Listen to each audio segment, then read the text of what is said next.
Colour कपड्यावरती जर खूप डाग झाले असेल तर ते कशा पद्धतीने स्वच्छ करायचे तुमच्या समोर मी रिझल्ट दाखवते आहे. आफ्टर कंडिशन तुम्ही बघू शकता आणि अशाच पद्धतीने कोणताही कलर जर तुमच्या कलर कपड्यावरती लागला असेल तर कसं साफ करायचं ते आज मी या व्हिडिओमध्ये सांगणार आहे. नमस्कार, मी प्राजक्ता तुमच्या सर्वांचं मॉम्स मॅजिक हॅक्स या आपल्या युट्यूब चॅनलमध्ये स्वागत करते आहे. तुम्हाला चांगल्या पद्धतीने समजावं आणि तुम्हाला कलर गेला का नाही हे समजावं म्हणून मी इकडे पांढराच कपडा घेतलेला आहे. तुम्ही सेम पद्धतीने पांढरे कपडे सुद्धा स्वच्छ करू शकता आणि कलरची सुद्धा. पण पांढरे कपडे स्वच्छ करण्यासाठी रिन आला बेस्ट आहे. त्यामुळे पांढरे कपडे आपल्याला जेव्हा स्वच्छ करायचे असतात तेव्हा जास्त टेन्शन राहत नाही. ते आपण ब्लीच वापरून करतो. पण कलरच्या कपड्यांना मात्र जर आपण रिन आला वापरला तर मात्र ते कलरच्या कपड्यांचा कलर उडून जातो. त्यामुळे आपल्याला ही ट्रिक फॉलो करायची आहे. तुमच्या समोर मी इकडे जे आहे कुंकवाचं पाणी बनवून घेते. लाल कलर इकडे तयार झालेला आहे आणि हाच कलर जो आहे या रुमालवरती राहणार आहे आणि हा तुमच्या समोर मी तुम्हाला काढून दाखवणार आहे. हा व्हिडिओ तुम्ही कोणत्या गावातून किंवा शहरातून बघत आहात हे मला कमेंटमध्ये नक्की सांगा आणि नवीन असाल तर सबस्क्राईब करा आणि बेल आयकॉन नक्की ऑल करा.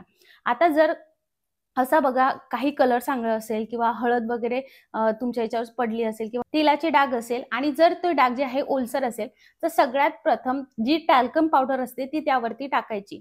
ही प्रोसेस जेव्हा आपण करतो ना तर खूप इझिली आपण कलर जो आहे तो काढू शकतो. पण जर तुमचा डाग हा ड्राय झाला असेल तर तो कसा काढायचा तर जी सेकंड स्टेप आपण करणार आहोत तिथून तुम्हाला फॉलो करायचं आहे. जर ओलसर असेल तर तुम्हाला ही फर्स्ट स्टेप फॉलो करायची आहे.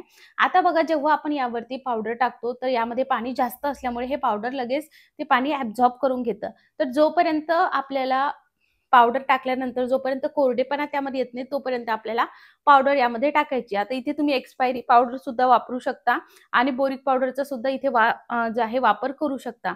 सो या पद्धतीने आपल्याला टाकायचं जर ओलसर असेल तर आणि याला 2 ते 3 तासासाठी बाजूला ठेवून द्यायचं आणि तुम्हाला जर फार गडबड असेल तर प्रेस घ्यायची आणि प्रेस याच्यावरून फिरवायची म्हणजे हे पूर्ण ड्राय व्हायला हवं. पूर्ण ड्राय झालं की मग यावरची जी काही पावडर आहे ती तुम्हाला काढून घ्यायची आहे. ही स्टेप फर्स्ट तुम्हाला करायची आहे. यामध्ये तुमचं 30% काम होऊन जाईल आणि डाग फार कमी असेल तर यामध्येच तुमचं 100% काम होऊन जाईल. तर तुम्ही बघू शकता अशा पद्धतीने जे आहे पूर्ण पावडर ऍब्झॉर्ब झालाय. पण आपल्याला जे आहे पुढे प्रोसेस करायची त्यामुळे पावडरची प्रोसेस मी इथेच थांबवती आहे. पण तुम्हाला चांगली आयडिया यावी म्हणून मी तुम्हाला हे सगळं काही सांगून दिलेलं आहे. चला आता स्टेप नंबर 2 करायची आणि जर तुमचे कपड्यांवरती कोरडे डाग असेल तर तेव्हा ही स्टेप फॉलो करायची आहे.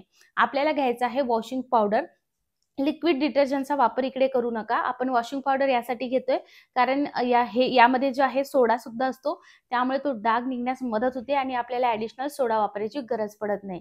त्यानंतर दुसरं लागणार आहे ते म्हणजे कच्चं दूध. म्हणजे जे दूध आपण आणतो जे आपण गरम करत नाही तर त्याआधीचंच ते कच्चं दूध आपल्याला घ्यायचं आहे. तर कच्चं दूध इथे आपल्याला मॅन्डेटरी लागणार आहे आणि त्यानंतर आपल्याला घ्यायचा आहे लिंबाचा रस. तर इकडे 1 लिंबू तुम्हाला लागेल जर डाग खूप जास्त असेल तर आणि 1 लिंबू तर लागतोच लागतो कारण आपल्याला ते घासायचं सुद्धा असतं. तर लिंबाचा रस पूर्ण पिळून घ्यायचा आणि लिंबू अशा पद्धतीने करून यावरती व्यवस्थितरित्या घासून घ्यायचं. हळुवारपणे ही स्टेप करायची. हे जी आपण स्टेप फॉलो करतोय याला थोडासा वेळ लागतो. एक 10 ते 15 मिनिटं तुम्हाला लागतील. पण तुम्हाला रिझल्ट एकदम जबरदस्त भेटेल. बऱ्याच जणांच्या कमेंट आल्या की जो काही साडीचा फॉल असतो त्या फॉलचा कलर साडीच्या वरच्या बाजूला लागलाय. तर तिथे सुद्धा तुम्ही सेम पद्धतीने फॉलो करू शकता. तर अशा पद्धतीने आपल्याला घासून घ्यायचं आहे बघा हे आणि कंटिन्यू घासत राहायचं आहे. काही काही कपडे आपले फार नाजूक असतात त्यामुळे आपण ब्रशचा वापर करू शकत नाही. सो लिंबाचाच इकडे वापर करायचा आणि लिंबाने हे व्यवस्थितरित्या घासून घ्यायचं आहे. जर यामध्ये तुम्हाला कोरडेपणा जाणवला तर पुन्हा यामध्ये कच्चं दूध आपल्याला टाकायचं आहे. कच्चं दूध ऍड करत करत आणि लिंबाच्या सालीने घासत घासत आपल्याला पूर्ण हा जो काही डाग आहे तो काढून टाकायचा आहे. तुम्ही जर व्यवस्थित बघाल तर तुम्हाला बऱ्यापैकी जो डाग आहे तो कमी झालेला दिसेल. तर हा डाग ना हळूहळू पद्धतीने लाईट होत चालतो आणि जेव्हा तुम्ही ही प्रोसेस करता तर इथे तुम्ही थोडंसं व्हिनेगरचा सुद्धा वापर करू शकता आणि आपण इथे पावडर वापरली वॉशिंग पावडर त्यामुळे बेकिंग सोडा वापरायची आपल्याला गरज नाही आहे. तर अशा पद्धतीने आपल्याला व्यवस्थित आता हे घासून घ्यायचं आहे. एक लिंबाच्या रसाचा पूर्ण त्यामधला रस जर संपला तर मग दुसरा पुन्हा लिंबू घ्यायचा आहे आपल्याला आणि हे अशा पद्धतीने घासत राहायचं. आता ही स्टेप बघा आपण जेव्हा करतोय तर ही स्टेप 5 ते 7 मिनिटं आपल्याला करायची आहे कारण आपण इकडे ब्रशचा वापर करत नाही आहोत आणि जसं जसं त्यामधलं जे रस आहे लिंबाचा तो संपला आणि त्यानंतर कच्चं दूध जे आहे ते संपलं की पुन्हा ॲडिशनल असं टाकत टाकत आपल्याला चहू बाजूनी हे घासून घ्यायचंय. बिनधास्तपणे तुम्ही हे करा. बिलकुल तुमचे जे कलरचे कपडे आहे त्याचा कलर जाणार नाही. फक्त त्यावरती जो काही डाग आहे तो अवश्य जाईल. मग तो तेलाचा असो, हळदीचा असो, कुंकवाचा असो की अजून कशाचे डाग असो, ते 100% जाणार म्हणजे जाणारच. व्हाईट कपड्याचं तर मी तुम्हाला आधीच सांगितलेलं आहे. तुम्ही हा व्हिडिओ कोणत्या गावातून किंवा शहरातून बघत आहात मला हे कमेंटमध्ये नक्की सांगा. आता तुम्ही बघू शकता आपण हे मस्त घासून घेतलेलं आहे आणि तुम्ही कलर बघू शकता हा पूर्ण फेंट झालेला आहे. म्हणजे आपलं जे आहे आता 80% काम जे आहे ते झालेलं आहे. तुम्हाला यावरती थोडासा कलर दिसेल.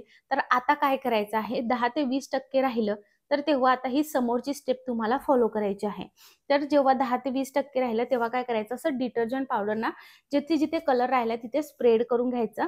त्यानंतर जुना टूथब्रश असतो ना आपल्याकडे तो ओला करून घ्यायचा आणि त्याने असं सर्क्युलर मोशनमध्ये घासायचं किंवा मग तुमच्याकडे एकदम सॉफ्ट ब्रिसल असलेला जर कपडे घासायचा ब्रश असेल तर त्याने सुद्धा तुम्ही हे करू शकता.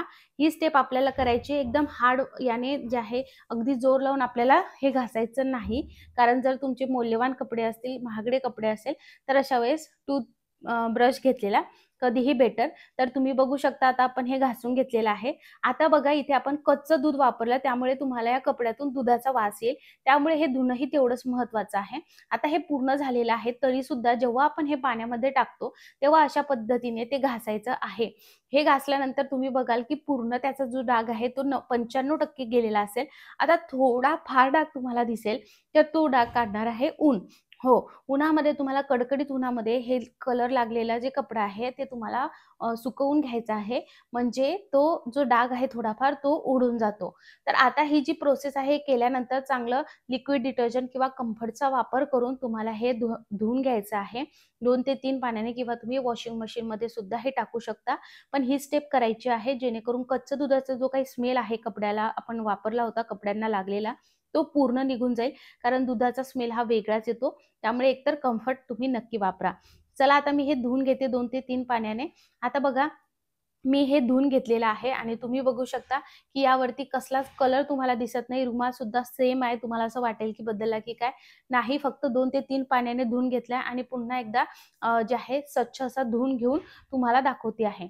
त्यानंतर कडकडीत उन्हामध्ये जे आहे तुम्हाला अशा पद्धतीने सुकवायचं आहे. कडकडीत उन्हात जेव्हा सुकवणार तेव्हा तुम्ही बघणार की याच्यावरचे जे काही डाग होते ते पूर्ण नाहीसे झाले आहेत. जर तुम्हाला या रिलेटेड काहीही शंका असतील मला कमेंटमध्ये नक्की विचारा. तुम्ही बघू शकता 50 ते 60% हे सुकलेलं आहे आणि रुमालवर तुम्हाला कसलाच डाग दिसत नाहीये. आपण तर कुंकवाचा डाग दिला होता जो पूर्णपणे गेलेला आहे. हे ट्रिक नक्की फॉलो करून बघा आणि ट्राय करून बघा आणि मला कमेंटमध्ये नक्की सांगा. आणि व्हाईट कपड्यांसाठी रिन आला हे कधीही बेस्ट आहे आणि कलर कपड्यांसाठी ही ट्रिक नक्की ट्राय करून बघा. हा व्हिडिओ तुमच्या फ्रेंड्स आणि फॅमिलीला नक्की शेअर करा आणि जर पहिल्यांदा तुम्ही हा व्हिडिओ बघत असणार तर प्लीज सबस्क्राईब करा आणि बेल आयकॉन नक्की ऑल करा. भेटूयात पुढच्या व्हिडिओ